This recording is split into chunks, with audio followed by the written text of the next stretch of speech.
Thank you all. It's great to be here. Special thanks to Dennis and his incredible team, Annette and Christina. It's also great to be addressing a Facebook Live audience. These things are always fun. I'm going to talk about ayahuasca, Facebook Live audience. It means there's people that drink more ayahuasca than I have and people that don't know what ayahuasca is. So I feel like I'm addressing several groups at once. Now, Tim Leary was always nattering on about set and setting. He missed the most important S, shaman. Okay? And I want to get into that. That's going to be the focus of my talk today. But I will say, given the setting, that I want to start out quoting two Englishmen who are very seldom quoted at ethnopharmacology conferences. The first one was born 94 miles north of here, and his name was Winston Churchill. And Churchill said, appropriate today, I'm going to give a very long talk today because I just didn't have time to prepare a short presentation. The second one is more widely quoted, and that's Charles Dickens. Charles Dickens said, it's the best of times, and it was the worst of times. And man, is that the case today. So it's the best of times. Ayahuasca, psychedelic drug brewed by indigenous tribes, can be used to treat depression and alcoholism. Psychedelic revolution is coming. Psychiatry will never be the same. A psychedelic drug boom comes closer to reality, but it's the worst of times. Amazon deforestation, out of control. Fires in the Amazon, out of control. Loss of linguistic diversity may lead to disappearance of age-old remedies unknown to science. So it's the best of times, it's the worst of times, but it's also the weirdest of times. This little article, published in a small journal in the Harvard Botanical Museum basement on a hand-operated press, has changed the world. Ayahuasca is drunk from Indonesia to Israel to Istanbul, and this is where it started. So is it the worst of times? Ayahuasca has so penetrated the public consciousness, it's in the headlines of The Onion. Ayahuasca shaman dreading yet another week of guiding tech CEOs to spiritual oneness.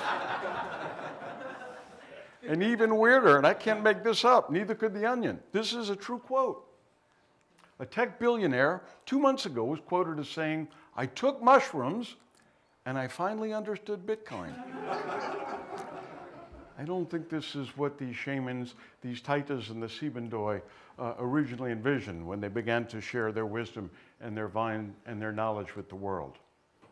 And this is why indigenous societies need this medicine at least as much as we do. The anthropologist says, we're bringing you a connection to the modern world. And his colleague says, and next month we'll be back with antidepressants. So I want to talk about the Sibundoy Valley, this little valley in the eastern slope of the Andes in southern Colombia. It is both a crossroads and a refuge for a variety of reasons. And this is the home base of ayahuasca. And let me explain why I believe that way. If you look at this map, this was prepared by Brian Hetler, our in-house cartographer at the Amazon Conservation Team, and Pascual Gonzalez. It shows this valley, this depression, just as you come over the peak of the Andes. And it's surrounded by 4 12,000-foot volcanoes. So it truly is a valley obscured by clouds. Just to give you a better sense of that depression. People coming over the Andes went to this valley. This is the lowest pass in the Colombian Andes. This is the smallest swath of mountains in this part of the Andes. So the Kamsa, the original tribe of Sibundoy, say we are the first people that went to the Amazon. We came over the peaks, we settled in Sibundoy, and from there we went down to the Amazon and collected yahe. So this shows a profile. It's just about 6,000 meters high, surrounded by these 12,000 meter peaks. Also, from a global perspective, a major importance of the Sibundoy is that it's the source of the Putumayo. The Putumayo is the mightiest river of the Colombian Amazon, and off the mountains just to the side is the Caquetá. The Caquetá becomes the Japurá in the Brazilian Amazon, and the Putumayo becomes the Isa in the Brazilian Amazon. 2 of the major affluents of the Amazon begin there. And it's surrounded by paramo ecosystems. These are high-altitude peatlands, which are a major source of water and moisture. And because they're very deep peatlands, they not only attract and absorb water, they purify it. A major source of clean water in the country of Colombia comes from these paramo ecosystems. So it's a conservation priority, and you can see how much they surround the Sibundoy Valley. This is a picture, one of the first pictures of the paramos. This is taken by Schultes himself. But the outside world is moving in. There's very few places in the world where modernity isn't pressing in from all sides. And because this is the shortest route from the Pacific into the Amazon, the road follows that, okay? So outside world is showing up with a vengeance, but this is not a group of uncontacted peoples, okay? The Spanish showed up here in 1534, so they've been dealing with the outside world for a long time, but what they have been dealing with up until recently is mining concessions all around, primarily for copper, but for many other minerals as well. And what we, the Amazon Conservation Team, have done in full partnership with the indigenous peoples and the Colombian government is create resguardos. These are communal lands. We get the title to the lands and turn them over to the indigenous communities because that's the best way for them to protect their culture and their forest and their sacred plants. So you can see this has been a very successful effort, and you can see there's plenty more to be done.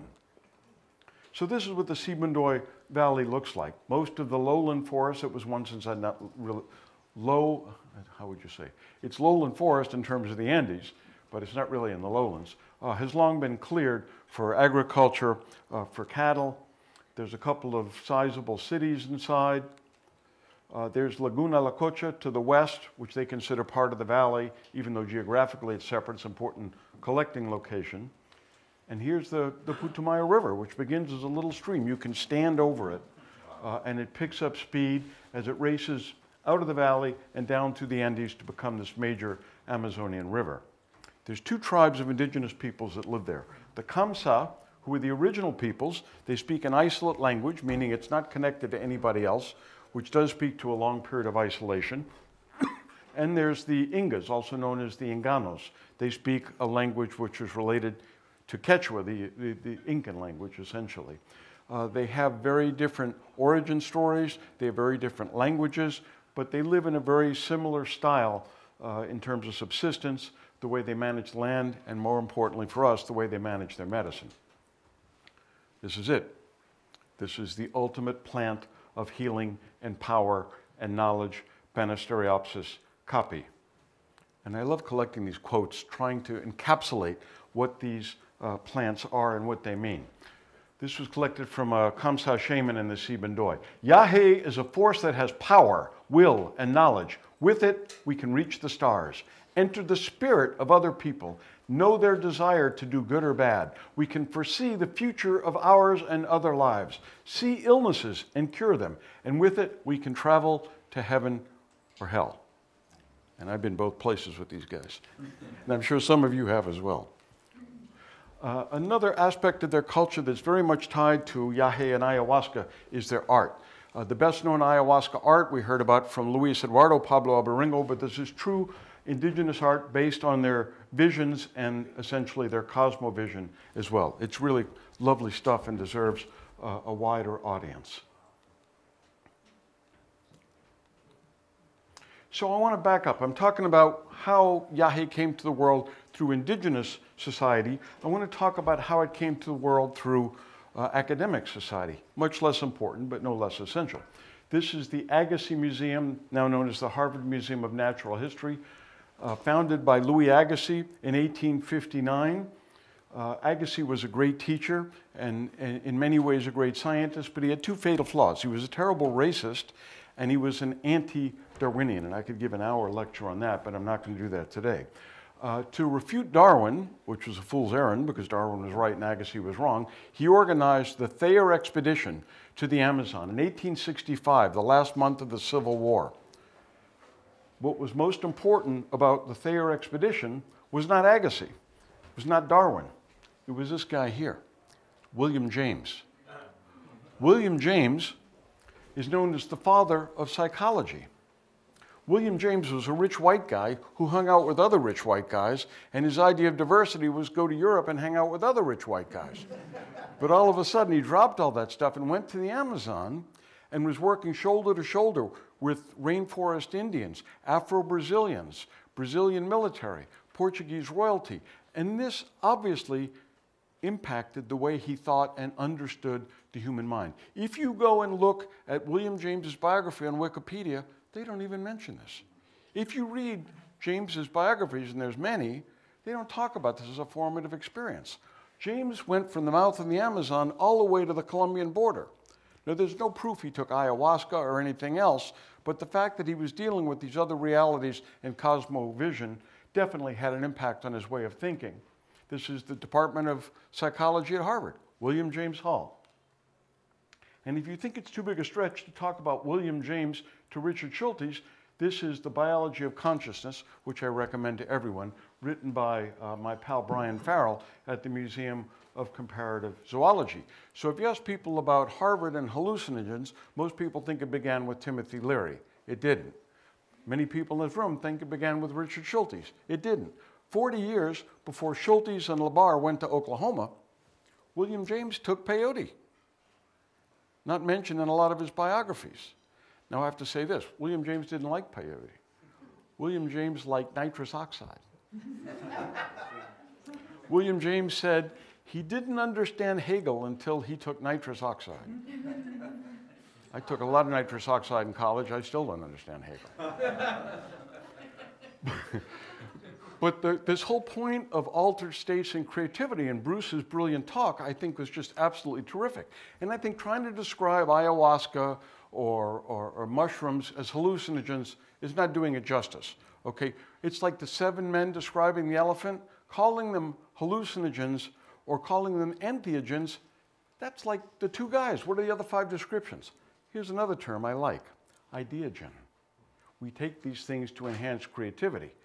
This is no guarantee that you take these mind-altering substances, you become more creative. Any more than drinking as much absinthe as Ernest Hemingway did makes you write For Whom the Bell Tolls, okay? But in some cases, and maybe these controlled things that Bruce talked about, you can enhance creativity. So, let's talk more about the ethnobotany of ayahuasca, okay? Where does ayahuasca come from? I ask all my fellow botanists, nobody's really quite sure. So I said, let's go back to ESPD 50 to a classic paper that Manolo did and plot out the early uses. 1737, the Napo, 1755, 1767, northern Peru. Wallace himself, the Valpez and the Valpez, spruce, Villavicencio, Simpson, Koch-Grunberg, who never took it, but he wrote about ayahuasca legends. McCrae, a much overlooked source. So where did ayahuasca come from? Schultes, 1942, the Sibundoy Valley. Every reference that I could find prior to Schultes' work puts it right here. Ayahuasca and ayahuasca use comes from the Northwest Amazon. And the Sibundoy Valley is certainly one of the cradles of ayahuasca use. And the Sibundoy Valley, the ayahuasca tradition is strong. It thrives. It lives. The shamans have apprentices. So here's the guy who started that connection, Salvador Chindoy, a Kamsa shaman. He is the one practicing his medicine when Schultes comes in 1942.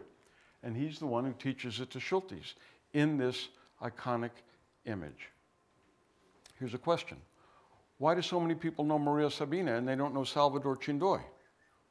Okay, both Maria Sabina and Salvador Chindoy came to sad ends, but this is the man who introduced it to us. Here's the challenge. The missionaries came to the Sibundoy Valley in the 1500s. So it's not like most of us working in the Amazon, Glenn and others, Wade and others, have to deal with missionaries who are trying to get in there and destroy the last of the uncontacted tribes. These indigenous peoples have been dealing with this influence for 500 years, and ayahuasca survives. But Schultes had a very impish sense of humor. And I'm here to tell you that Martin Luther King isn't the first person to use nonviolent protest. Schultes expressed his disdain for this by planting ayahuasca all around the church. That's in Wade's book, and Schultes told me himself, very proudly, I might add. But another aspect that we haven't really covered in depth in the course of this meeting is admixtures.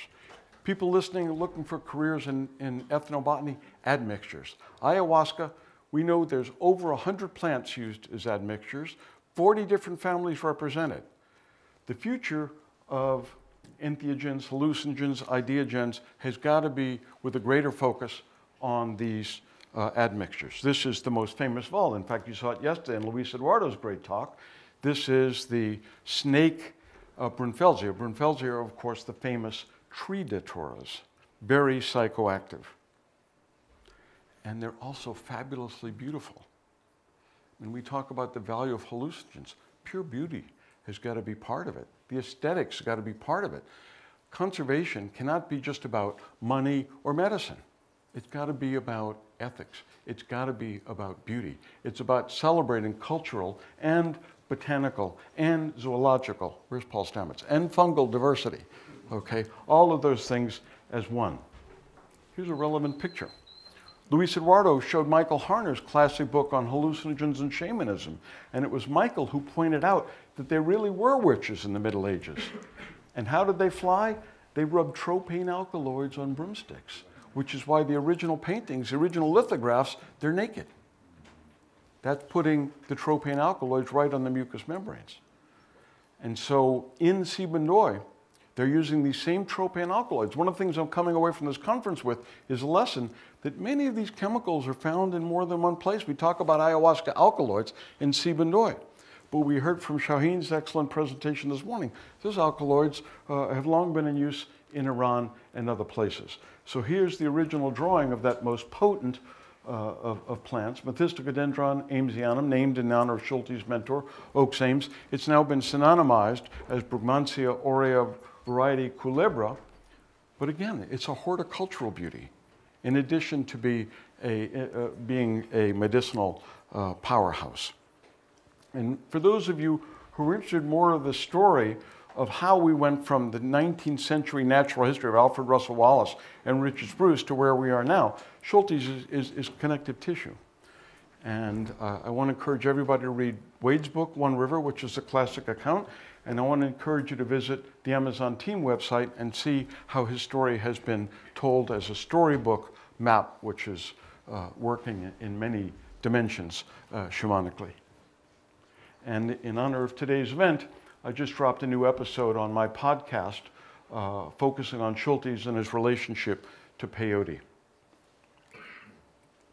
So this is Schultes as those of us who knew him and loved him at the Botanical Museum. He was a deeply wise and jolly elderly professor. But the story of how he went from being this East Bostonian peasant nerd to one of the most storied Amazon explorer whose persona was captured on screen by characters as diverse as Harrison Ford and Sean Connery, seen here at Chiribiquete, one of his great experiences when he went down into the Amazon after taking Sibundoy with the Kamsataitas, or at the Baile de Muñeco, the dance which propitiates native spirits that he did with the Yucunas. It's a fabulous odyssey, the ultimate 20th century ethnobotanical odyssey. And Schultes was always a champion of participating in local rituals and dances and coquetry when invited. And he often said it would be the height of arrogance and rudeness to reject the snuff when the shaman offers it to you. So in the sense of learning from the master and participating in rituals when invited in, I am one of many of his. Looks like the same Yucuna, no? Who was proud to be able to follow in his footsteps. This is with the Yucunas in Colombia. This is with the Yanomamis in Venezuela. I mean, you're an ethnobotanist. This is your job, right? Now, what I call the Schultes conundrum is that he would always tell people that he never felt the effects, or he never really got off. All I saw was colors, Bill. That's the quote out of the Yahi letters. This was not true. This was not true. Schultes was a little bit of a trickster in a positive shamanic way. And I can prove that. Okay, this is Schultes with the Baramacu on the Rio Tiquié in Brazil. Okay, Schultes never got off on ayahuasca? Well, in this, let me read you an excerpt from a very obscure publication of his. Several writers, notably Spruce and Kolk Grunberg, mention more than one kind of copy in the Valpez Basin. It was my good fortune in '48 to be able to witness the preparation and to take a narcotic drink along an affluent of the Tiquié in northwest Brazil. The beverage prepared from Tetrapteris methistica was yellowish in hue, quite unlike the coffee brown color characteristic of all preparations of Banisterre copy that I've seen. A small amount of stem material for chemical study I gathered from the wild, from which the type material came, was lost in the overturning of my canoe. This is a man who insists he never had adventures. Consequently, nothing is known chemically of this kind of copy. That it is highly intoxicating with effects very like those introduced by Banisteriopsis, I can vouch from self-experimentation.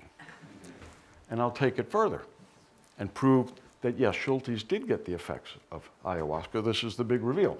This is Pedro Wahibioy that Luis Eduardo mentioned yesterday. This is from Wade's book, One River. This is Pedro Wahibioy many years later in the Sibundoy Valley. And this picture was taken by this young man, Luis Eduardo. Okay? So I was in Bogota and I was talking to Jesus Hidrobo, a famous Colombian botanist. And I said, Jesus, Schultes always said he never got off on ayahuasca. Is that true? And he said, you know, 1 week ago tonight, in that chair you're sitting in, was Pedro Wahibioy. And I asked Pedro the same question. And Pedro smiled and he said, I was there the night my uncle Salvador Chindoy gave yahe to Schultes. And he said, he laughed and he sang and he told stories all night. And Hidrobo said, what did he say? What did he say? And Pedro looked at him and said, I don't know, it was all in English. So, we're talking origin stories of these hallucinogens. Mushrooms. Of course, we know that Schultes went to Oaxaca and came back with the magic mushrooms. Paul Stamets calls psilocybin the Einstein molecule with very good reason. But here's something that's often overlooked in ethnobiological circles. Albert Hofmann took the compounds out of the mushrooms and created beta blockers. Okay, this is a multi-billion-dollar business for high blood pressure. So the point that you need to take away from here is that these hallucinogens are important medicinally even if they don't make you hallucinate. They have biodynamic principles. And of course, these days we would not do this type of thing without setting up the means to protect and benefit local peoples as well as the national governments. But this is one of the world's most important medicines, and it comes out of the magic mushrooms. Another reveal. How did Schultes' information from the Mazatecs end up in the hands and the head and the heart of Gordon Wasson? This is very seldom explained. The secret connective tissue here is Valentina Wasson. We talk about the holy trinity of ethnomycology. Wasson, Schultes, Hoffman? Wrong. There should be two additions. Maria Sabina and Valentina Wasson. Valentina Wasson was a physician, okay? Every ethnobotanist worth her or his salt, who's not a physician, has to consult doctors at some point, often at many points. So she was the one who sort of turbocharged this knowledge medically. We all know about Wasson's famous article in Life magazine, which brought magic mushrooms to the world. Less appreciated is Valentina, shortly thereafter, wrote a popular article saying they have incredible therapeutic potential for depression, for pain. She was right, but nobody's celebrating that. We need to correct that. These guys were writing Mushrooms, Russia, and History, how mushrooms impacted the world and world culture. And they decided to tackle one of the world's first cold cases, the death of the Emperor Claudius. Claudius was killed by poisonous mushrooms given to him by his wife. This is a brilliant book. I think it's 1934, written by Robert Graves. Graves was not only an author, he was a classic scholar. So it was Tina Wasson's idea, not Gordon's, to go to Robert Graves and find out what they could about solving this mystery. So Graves had written this book. It's been remade as a BBC series, which is also wonderful. And here's my favorite scene, where a much younger Messalina is trying to convince her husband Claudius to eat the mushrooms so her son Nero can take over. So how did this go from Mazatex to Schultes to Wasson? Well, Graves was the connective tissue. Graves sent Schultes Graves sent Wasson this article from an obscure publication published by SIBA, saying, hey, check this out. You're interested in mushrooms. You know that there are mushroom cults in Mexico? And I went to Cambridge, as Schultes would say, the real Cambridge, in Massachusetts, last week, and I dug this out.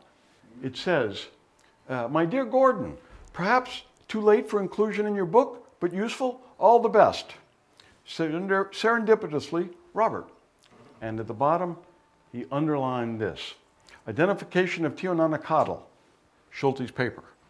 So this is the connection between the indigenous peoples, Wasson, the Wassons, and Schultes. And there's another shamanic aspect to this whole story.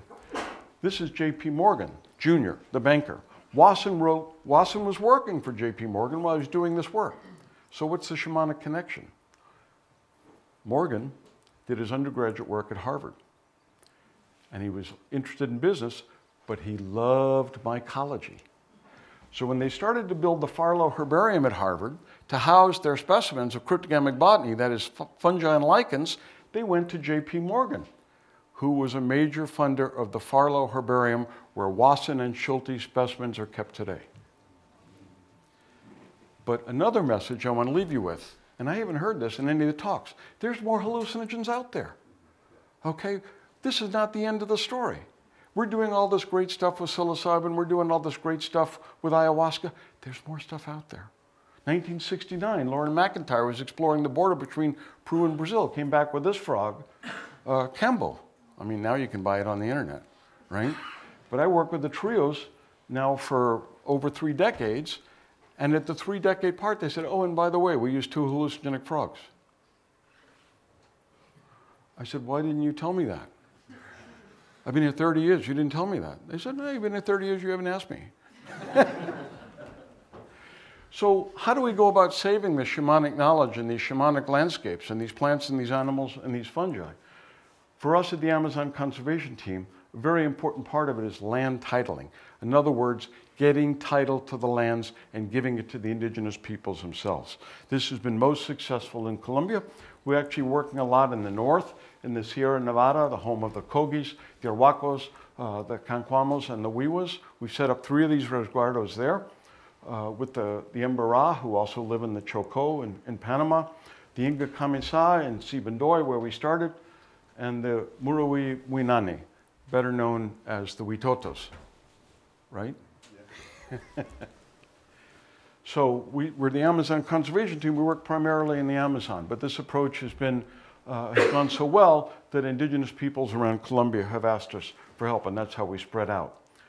But one of the achievements we're most proud of is Chiribiquete, these Lost World Mountains in the center of the Colombian Amazon, first explored by Hamilton Rice in 1907, mapped by Rice, and first explored scientifically by Schultes himself. And it was Schultes' instigation that got the Colombian government to first declare this as a national park. It has been expanded, and we've had a role in this along with our indigenous colleagues and the Colombian government. It's been expanded over 3 times. It is now the largest rainforest national park in the entire world. Another way we set up a protected area, we're working with the Kofans. Where's my favorite Kofan? David, are you here? There he is. This is their second most sacred plant, Yoko, after ayahuasca. And this was described by Schultes. And this is a plant that only lives in primary forest. The guys I've talked to, and David says otherwise, say that they can't cultivate it. They need primary forest. When the primary forest goes, they're left with no Yoko. Yoko is an incredible stimulant. This is Schultes' picture here. This is a picture I took when I was with the COFONs a couple of years back. You take this stuff, I mean, it's so stimulating, it's almost trippy. Your fingertips tingle. You puke, which they regard as a good thing, a purge. And they wanted to set up this reserve to protect their yoko. And they say when the forest goes, the yoko goes, and we get malaria. So this is something that it needs to be looked into further. But this was created in 2008 with the COFONs at their instigation in partnership with the Colombian government, a new category of protected area, the Orito Angi Andi Medicinal Plants Flora Sanctuary. We worked the women of the Sibundoy area to set up a civil reserve that is belonging to several of the local tribes, a women's forest. And so just looking at the list of things we've been able to do with these incredible people, we set up a resguardo for the Inga, we set up the Medicinal Flora Sanctuary in partnership with the COFONs, we set up the Yungio resguardo also with the Ingas, and the Mama Kunapa with the Somi, which is the women's, essentially the Ayahuasca Female Shamans Association with the support of our friend Tim Ferriss. Oh, bring me back up. Okay, another thing we found useful is shamans' gatherings. We did the first gathering in Yurayaco 20 years ago, brought the original shamans, the 7 original ayahuasca tribes, to talk about their medicine, to talk about their healing, to talk about the challenges, and just to stand back and let the magic happen. Another thing we've done now, this is in Suriname, where I've done a lot of my work, is set up shamans' apprentice clinics. In other words, you can't perpetuate a medical system just by saying, okay, here's a list of plants and what they're good for. They need to know dosage, they need to know preparation, they need to know how to administer it. So the shamanic tradition lives. And we've set up 4 of these clinics, and these have all been running for over 20 years now. Indigenous park rangers, again, this has been running for over a decade. They patrol the border, they keep outsiders out, and the 2 big threats are garimperos, gold miners coming over the border from Brazil, and people with COVID. And because they have a guard force, nobody gets in. Also non-timber forest products, because these people do have monetary needs, unlike the old days. But we want to do it based on products which honor local knowledge, use local plants, and put money in their pockets. So we've done about 8 different products locally, and the results have really been terrific. And the idea, again, getting away from the capitalistic model is not to maximize income, not to take one product and go all in, so when the market goes up and the market goes down, they're either rich or poor, but to do this like you would do a retirement portfolio. So there's different products, and they're buffeted against, you know, these prices going up and down, which inevitably they do. One of the coolest involves working with the Acurio. This was the last hunter-gatherer tribe. These guys were contacted right before I started work there about 40 years ago, dragged out of the forest by the missionaries, but they really know the forest better than anybody else. Even the other indigenous people say that. They have 35 words for honey. So we said, okay, let's do a honey project. So we sat down with the Acurios and said, give us a list of all the bee species, show us which ones are stingless, show us which ones produce the most honey, show us which ones produce the best honey. And it's this type of partnership between indigenous wisdom and Western science. This is Bruce Hoffman, an ethnobotanist that I'm sure many of you know, and Ayrton Volé, an ethnoapiologist from Brazil. And we, or I should say the bees, and the indigenous peoples are producing the honey, and also propolis.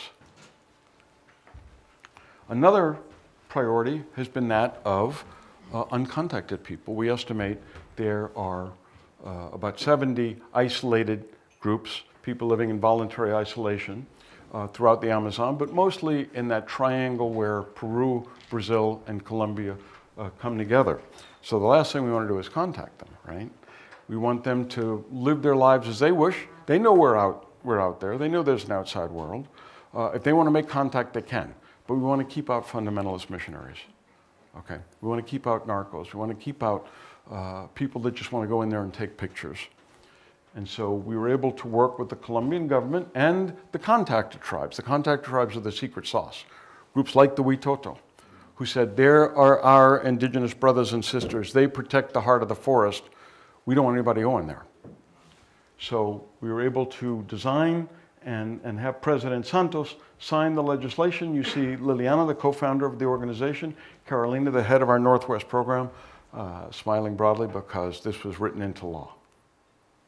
Another signature effort is ethnographic mapping.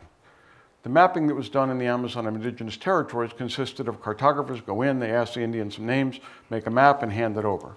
We didn't do that. Okay. I'll tell you a story about that. 22 years ago, the chief of the Trio tribe, a dear friend of mine, said, we want to get title to our lands. And we asked the government, they said, you need a map. And so I said, what's a map? I'd never seen one. So we need help. And I said, okay, we'll help you. He says, so you'll make us a map? And I said, no. And he said, but you said you're going to help us. And I said, we will. And he said, so you'll make us a map? And I said, we won't. And he said, but you're going to help us? And I said, we will. And he said, why won't you make a map? I'm confused. I said, we will help you. We won't make a map. You'll make the map. We'll train you. You make the map. Okay? This started out with one sub-tribe in one corner of one little country, Suriname, and we've now done this with 100 tribes in South America. Map, manage, and improve protection of over 90 million acres of ancestral rainforest. And they made the maps. This is in the Xingu with the Ipeng. And it's a sense of local pride, and it's a way of introducing technology in a culturally sensitive way. Not just handing them iPads and cell phones and saying, here, play with this, which can be ultimately very destructive to the culture. Another thing that the mapping has allowed us to do is build bridges to other cultures. These are the Maroons. These are Afro-Amazonians. These are the forgotten people of Amazonia. There's lots of projects designed to help the indigenous peoples, projects to help the caboclos, the campesinos, but there's no overarching program to help the Afro-Amazonians. And in the state of Caquetá, in the Colombian Amazon, there's more Afro-Colombians than there are indigenous peoples. Okay, so this is a need which must be addressed. And so we're able to work with our indigenous cartographers to train the Maroons how to make it. This is our Northeast Amazon director, Minu, working with the women of the Matawai Maroon tribe to teach them how to do the mapping. And what we found is women hold a different landscape in their head than do men. I'll say it again. Women hold a different landscape in their head than the men. So if you just map with the men, which is what we start out doing, you're missing half the story. So let me show you how it's evolved. These are some of our first maps. Now we can get the relief in there and make them ever more sophisticated, everything from medicinal plants to sacred sites. But the important thing is that not only do they make the map, they decide what to put on it, and they decide what not to put on it. I was out hunting with a YY colleague, and I looked down at the creek. It was full of gold. It sparkled. And I said, is this what I think it is? He said, yeah. I said, we're not putting this on the map, are we? He said, no, it doesn't go on the map. So, I want to conclude where we started, with ayahuasca. Remember that when the first alkaloid was identified from ayahuasca from the Amazon, they called it telepathine, because when you sit in session with the shaman, you're communicating with him telepathically. But later research revealed that it had actually been described earlier as from the Syrian rue, okay? So it wasn't unique to the Amazon. This is Benny Shannon. How many people know Benny? Okay, Benny is an Israeli ethnobotanist, and he was wondering about origins, as we all do. And in thinking about the origins of his religion, our religion, he thought, wow, some of this stuff is very mystical. Benny went to the Amazon, I think it was Peru, and he took ayahuasca and he said, now I understand how a man can communicate with a burning bush. But there's no ayahuasca in the Amazon. I mean, there's no ayahuasca in the Sinai. Well, guess what? There is. Just like we heard this morning in the great talk about Iran and Persia. It's the Syrian rue. But there's a missing component. Where's the DMT? So ESPD 50, Snoo gave that great talk about acacias in Australia, and they're full of DMT. So here's the missing ingredient.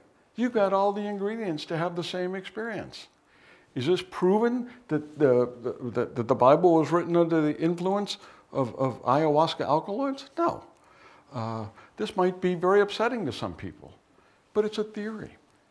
And until I hear a better theory, this is the one I'm going with. So what's this? Exactly. Maybe in a more familiar context, the rest of you recognize it. It's the Ark of the Covenant. How many Bible scholars we got here? No hands. I thought you were bringing the evangelical contingent. Maybe next time. The Ark of the Covenant is made from two things: gold and acacia wood. I think the plants are speaking to us. Like Monica said, we have to listen to the plants. There's a story there. And it's not always oral communication. So, I would like to think that our job coming out of here is to be ethnobiological missionaries and spread the word. 5 years ago, we could not have imagined the growth of interest in our subject. But like I said, it's the best of times and the worst of times. Isn't it great that everybody cares about this stuff? And aren't we all sick of people saying, what's the best way to grow magic mushrooms? So I want to reinvent ethnobiology as we come here. We need to make the world realize this isn't some esoteric 19th century dead-end natural history. We need to reinvent ethnobiology in the mind of the outside world for the 21st century. And I'm not done yet. And I'll say this. The focus has to be the indigenous peoples, because they're the most endangered. Indigenous culture is more endangered than the rainforest itself. Schulte said that 50 years ago. Okay? What we need to do is to make sure that these people are empowered to protect their rainforest, to protect their agriculture, to protect their language, to protect their culture. And if we help them do that, we'll protect ourselves as well. Thank you.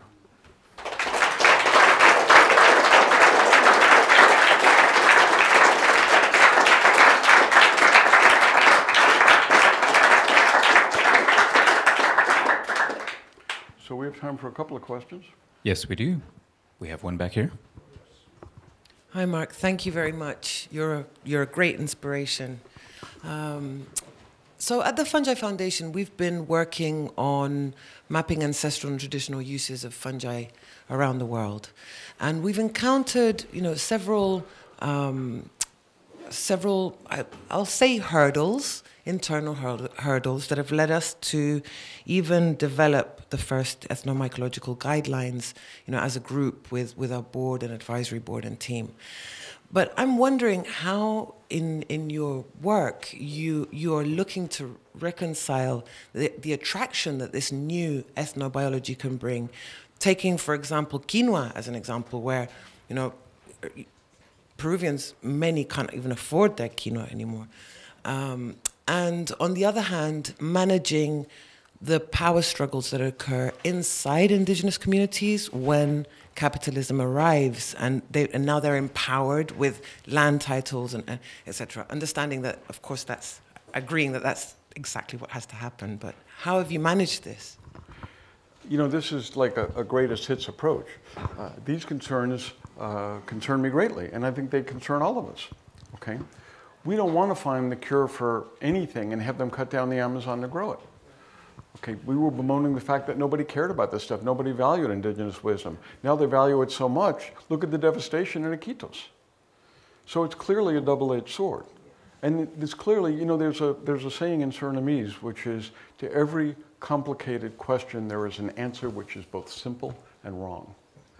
So the idea that we just come up with a formula and we're all going to live happily after is nonsense. But yes, they have to address this.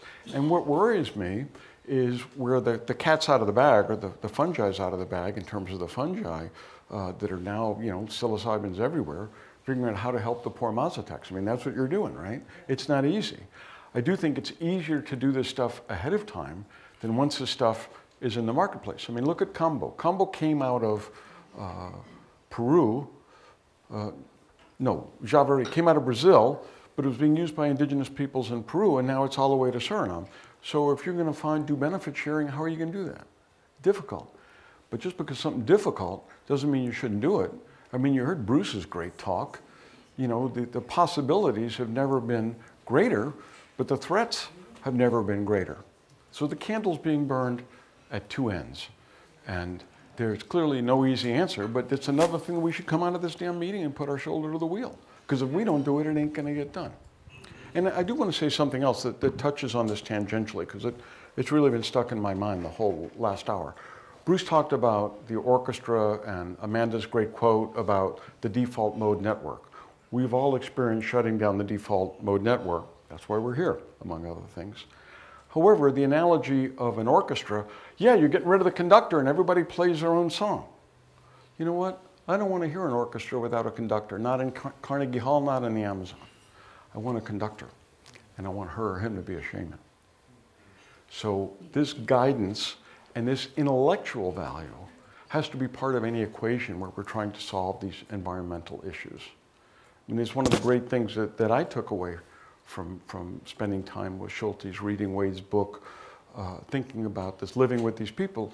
It's like, when I started at the World Wildlife Fund, it was all about save the rainforest and indigenous peoples, get rid of them. You know, they kill monkeys, bad. Then there was cultural survival. They're all about save the culture. But you couldn't have rainforests without the indigenous peoples who are the greatest stewards, and you couldn't have indigenous peoples without the rainforest. And that's biocultural conservation. Okay? That's why I showed Chiribiquete and the Baile de Muñeco. You need both. And to this point that Glenn was making, that I agree with, you know, capitalism, it's a terrible system.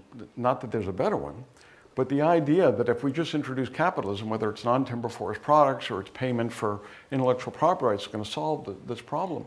How's that working on American Indian reservations right now with casinos? Okay? So this is yet another two-edged sword.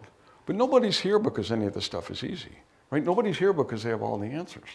I mean, we're here to share and reflect and go back to our respective malokas and consult the plants and the fungi.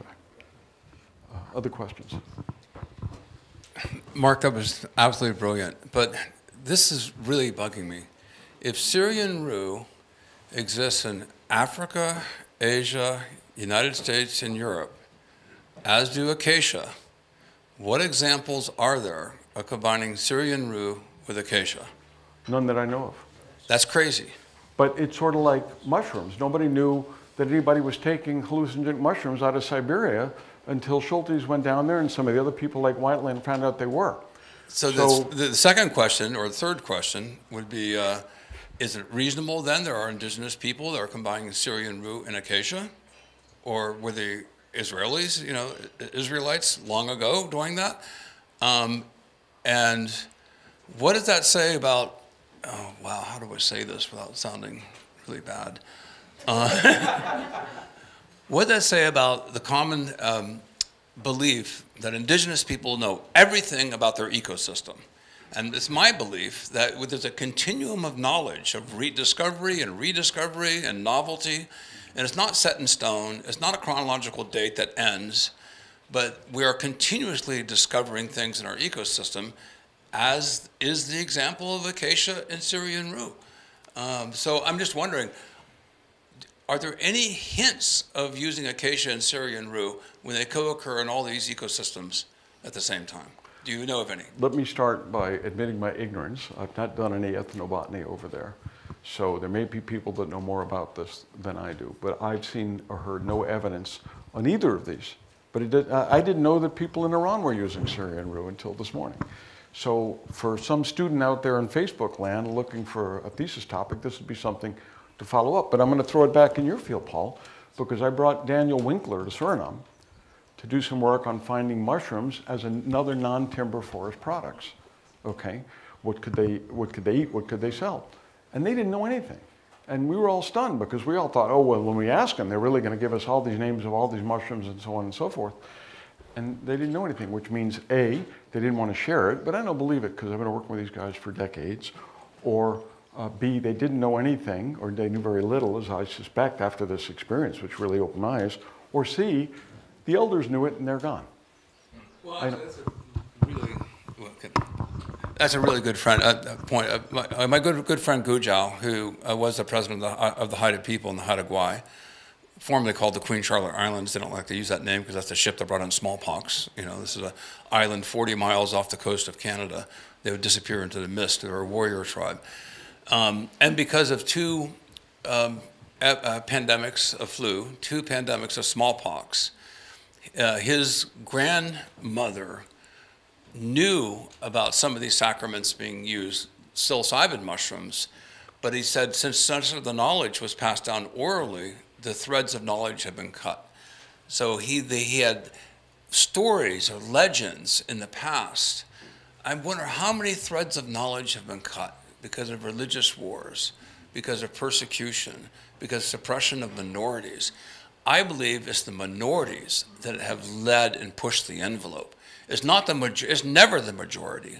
It's always the minorities. And the conventional, dominant systems, religion, governments, etc., when they invade, they suppress minorities.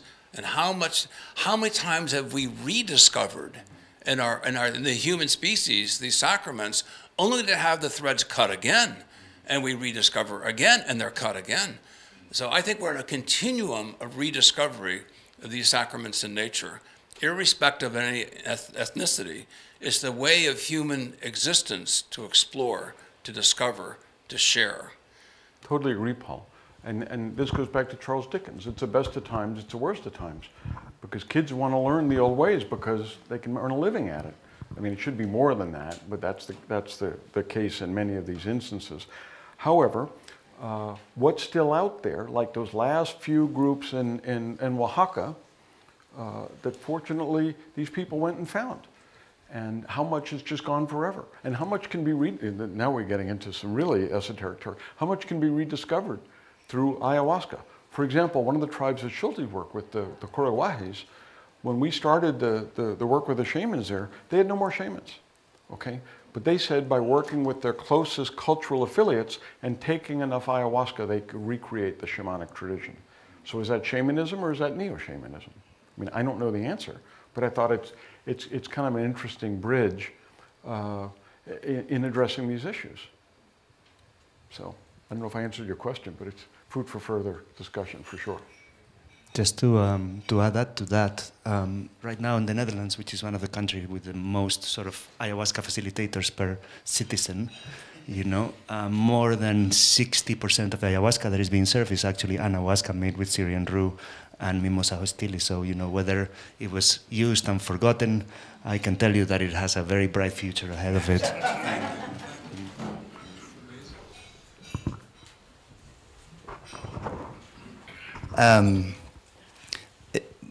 I don't want to make, this is not an equivalence in any way, but you did mention that there's been this resurgence of interest in psychedelics and so on with the whole psilocybin studies and the books.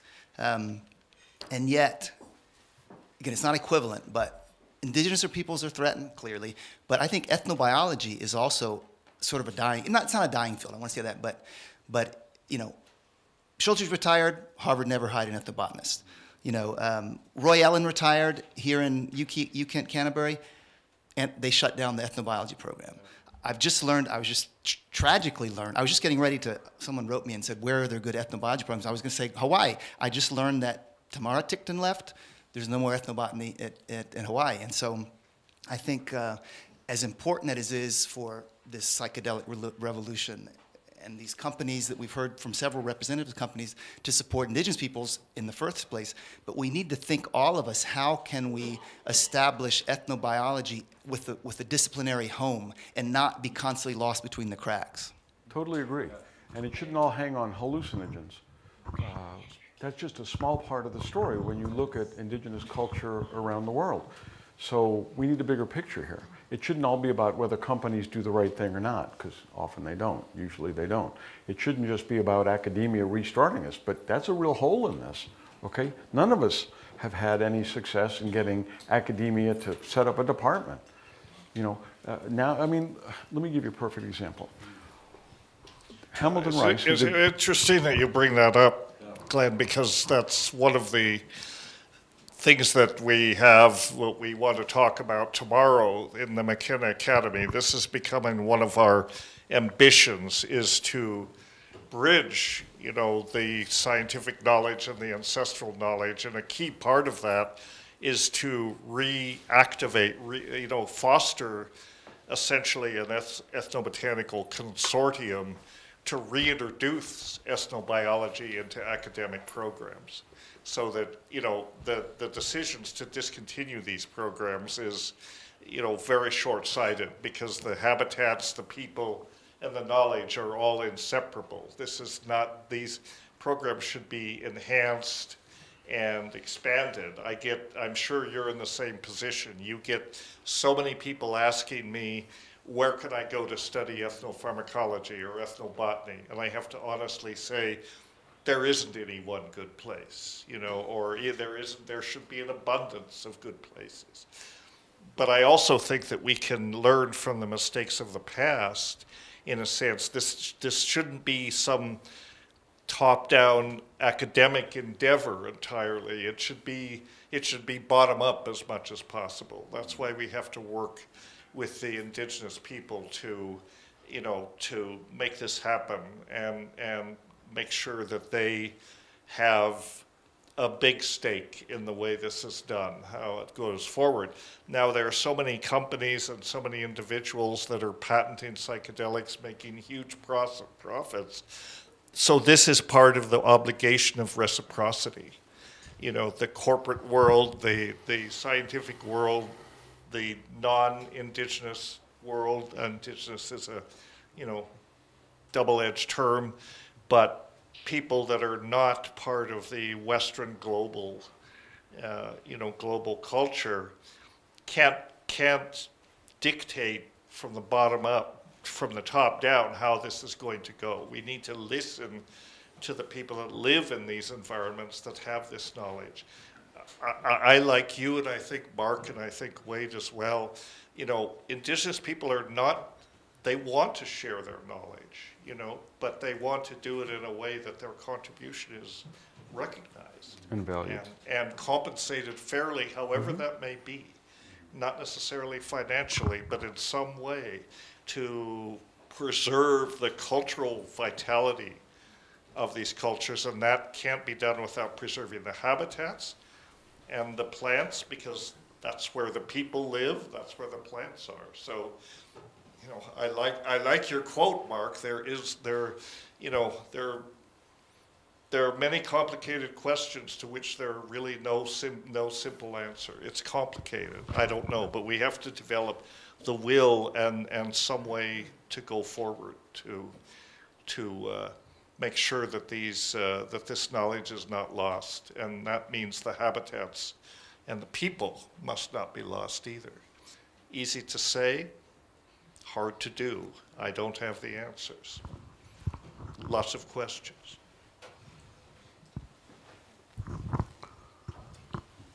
Who's next?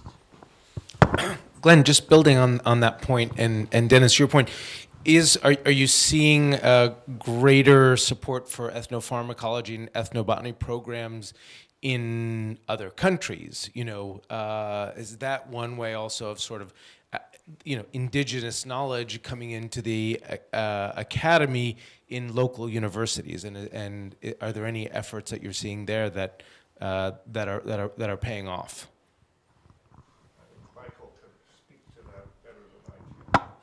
To start the dialogue, yeah, there is some greater interest in ethnobiology programs in developing countries right now. We see more interest in China and also in Africa as well. But in terms of like the West, the programs are declining rapidly. So, this is an important thing that we start to address with the development of this consortium and support with, not only academic supporters, but people of all types of backgrounds, because this is the only way that this discipline will continue. We need up-and-coming students to continue this. I mean, we have some of the most brilliant minds here today. All these amazing elders. We have Wade, we have Mark, we have, Dennis, and many of us here, but, without up-and-coming people, this discipline itself and the potential for all of us to continue this work, rapidly disappears. So this is important, and I'm glad that we have come together for this, symposium, because this gives us an opportunity to think about our future.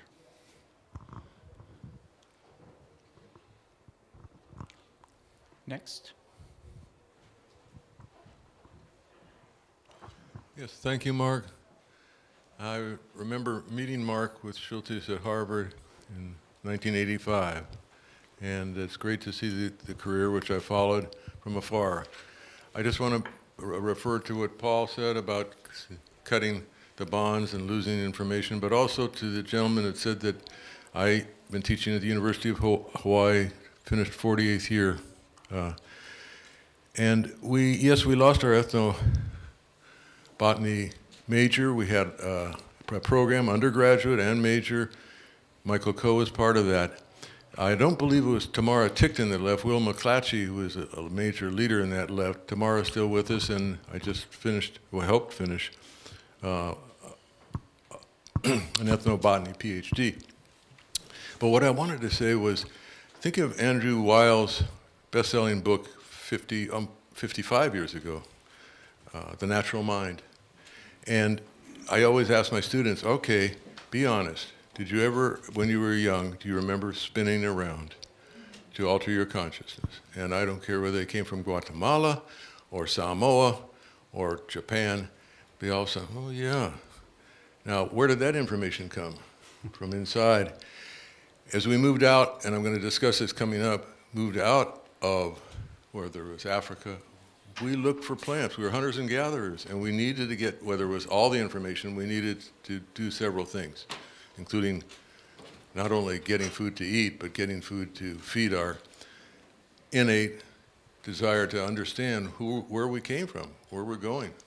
And I just want to say that as we moved out, we snipped our ecological knowledge as we moved into newer areas. I'm talking about the general migration dispersal of anatomically modern humans, at least. And so we moved into a new environment. We had to learn the species, but there were those desires there. Doesn't mean that we can forget that we're losing so much information, but it's in our nature, I think, to find and those elements that will lead us to an understanding, and that's what we're all here for. There was a student, just a last note, the student at the University of Hawaii was teaching the local people who's from the outside, we call haole, a foreigner studying UH, and he learned reading books and talking to people about acacia. And we have acacia koa, which is one of the still most valuable and disappearing species. Can't make big canoe hulls out of them because there aren't any left of that size, but there were. And so he found Acacia confusa, which is from Taiwan and parts of southern China, and it has DMT in it. So you can go around campus, you can see trees that have been stripped of their bark, and he was teaching people to do it, and we finally had to tell him and the university president even said, please leave the trees alone. I don't know what he was mixing with it, but that's just a sign that there's a lot of species out there that once the information gets out through the way we present it, Mark and Tales of the Shaman and others, and myself and many of you, it's then open for people who want to experiment, and sometimes it's for the good and sometimes it can be destructive. So, but what you're doing in getting this conservation together is really admirable. Thank you. It's great to see you at this stage in our career. Aloha.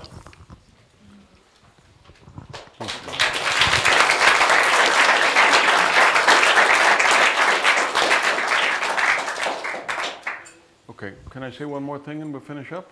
Yes. Okay, good.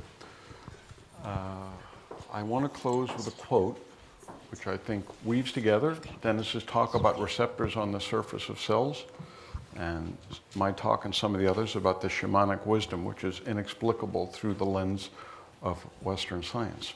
And this is from Schopenhauer. This was shared with me by Liliana, my co-founder.